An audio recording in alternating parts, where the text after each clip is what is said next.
18 program itu dari pusatnya sudah sesuai itu. Tetapi ada lagi namanya standar pelayanan minimal atau SPM, itu hanya 12 indikator. Dari 18 program. Jadi kita semua itu berdasarkan peraturan Menteri Kesehatan, Permenkes itu dia yang ada memang di dalam situ dia tulis tentang puskesmas. Dari puskesmas baru ada jenis pelayanannya semua ada di situ. Nah, pelayanan 12 indikator 18 program itu ada pelayanan di dalam gedung dan di luar gedung. Kalau di dalam gedung itu dia pelayanan itu mulai dari loket, pendaftaran, datang di poli umum, poli gigi, poli MTBS, poli gizi, poli ini KB, terus poli yang kami buat di belakang lagi itu poli untuk kesehatan reproduksi, fisioterapi ada, apotek ada, UGD 24 jam dengan ruang bersama 24 jam. Sedangkan kalau kegiatan di luar gedung itu kami buat itu untuk pelayanan luar gedung yang berkaitan dengan usaha kesehatan masyarakat. Usaha kesehatan masyarakat itu ada banyak. Bisa posyandu bayi balita sendiri, bisa posyandu lansia, bisa posyandu remaja, bisa kelas ibu hamil, bisa kunjungan rumah. Kontak kunjungan rumah itu bisa banyak. Kunjungan rumah pada pasien yang risiko tinggi, pada ibu hamil risiko tinggi, ibu bersalin risiko tinggi, ataukah bayi risiko tinggi, itu kunjungan rumah. Termasuk kunjungan rumah yang lain itu pemeriksaan tempat rumah, inspeksi sanitasi. Inspeksi sanitasi itu bisa air bersih, bisa perumahan, survei jentik, penyuluhan keliling, penyuluhan kelompok, penyuluhan perorangan di posyandu ataupun di tempat-tempat yang kita sudah tentukan. Yang lain lagi pelayanan untuk anak sekolah. Jadi pelayanan untuk anak sekolah itu mulai dari dia PAUD, TK sampai dengan anak SMA. Makanya tarik Unimor itu dia sebenarnya masuk jatahnya puskesmasasi. Sebelah kiri puskesmasasi, sebelah kanan itu masuk di pelopor. Begitu. Jadi kita itu ada program yang sudah ditentukan dari pusat. Jadi itu kita harus laksanakan. Jadi tidak kita buat-buat sendiri. Mungkin inovasi lain itu mungkin kita buat seperti kegiatan-kegiatan lain yang bisa mendatangkan sasaran atau capaian program. Tetapi itu biasanya hanya kita kunjungan rumah lebih banyak, door to door. Karena orang kota harus dikunjung. Kalau dia sekarang di rumah dia tidak ada orang, semua kantoran, terus kita mau timbang di Kumpai caranya bagaimana. Jadi terakhir sungguhnya sore sampai malam. Apa saja kesenjangan sosial yang dialami?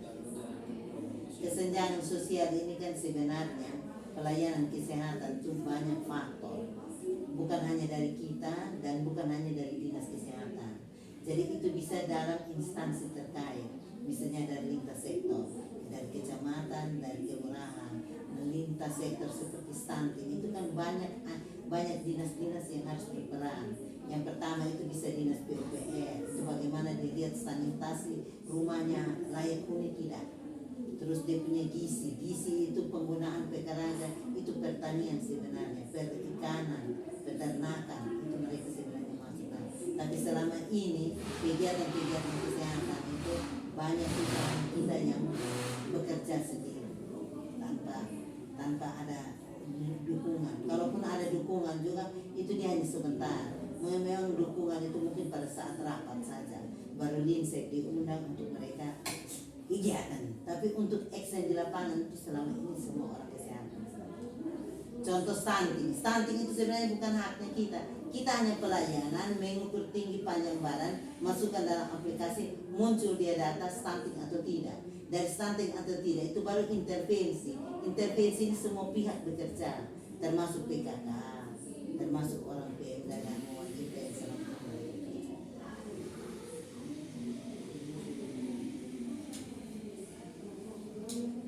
masalah gizi yang belum dapat diselesaikan.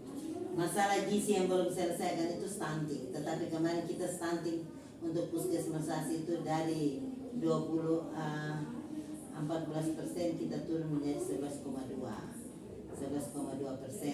Itu kenapa? Karena orang tua itu termasuk dalam ekonomi lemah.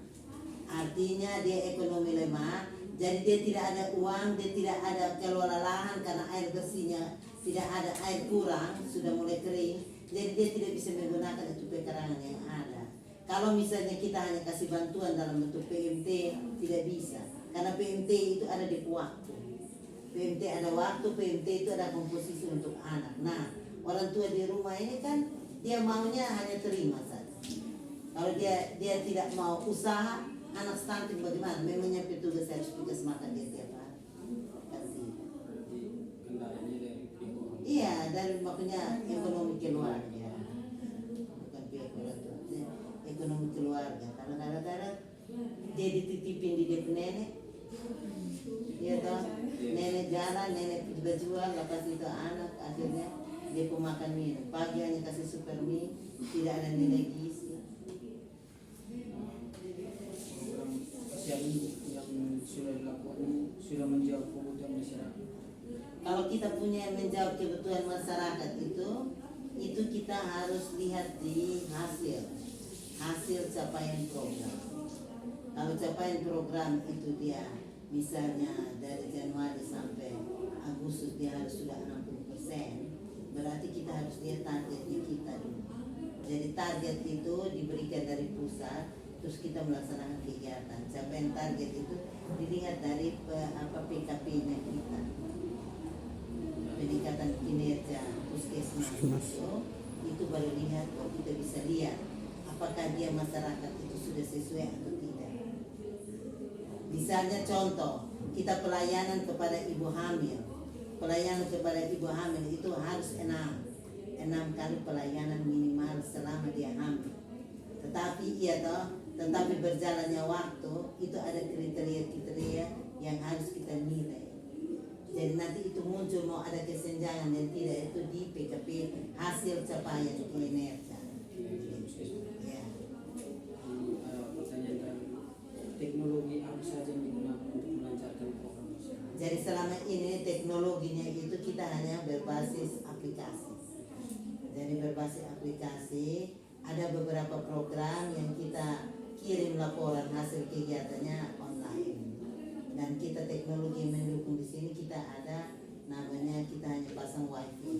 Wifi ini 2 untuk mereka mengakomodir, termasuk dengan yang tadi kakak dan duduk di depan itu ada antrian online seperti di rumah sakit. Di rumah sakit itu sehingga pasiennya itu pakai antrian online. Karena kita sekarang ini UHC artinya pasien itu dia itu berobat ke puskesmas itu hanya menggunakan KTP. Misalnya dia tidak ada BPJS, berarti kita pakai KTP, nanti kita mendaftar pada link yang sudah